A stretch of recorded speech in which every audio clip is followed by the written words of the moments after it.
In today's Behind the Scenes in 30 Seconds, I'm going to show you how to hold your drumsticks in such a way that will help you play faster and longer with less fatigue.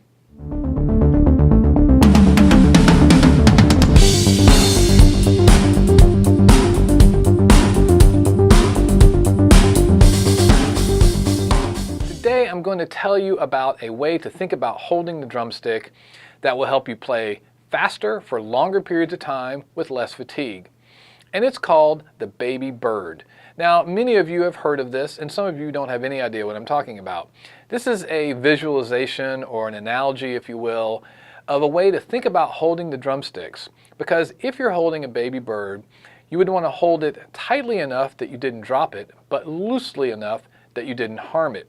So the idea is that when you're holding your stick, you have a good bit of play in your hand.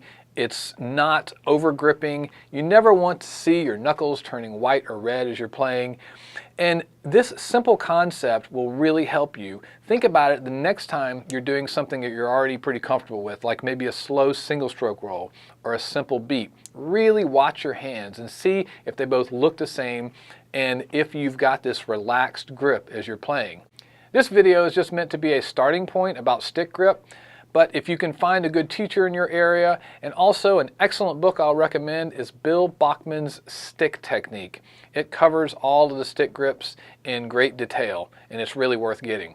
So the next time you sit down to play the set or play your drum, think about the baby bird technique. It will really help you keep your hands relaxed. And let me know how this works out for you in the comments below.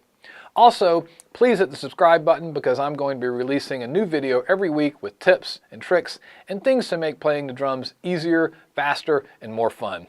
I look forward to seeing you soon.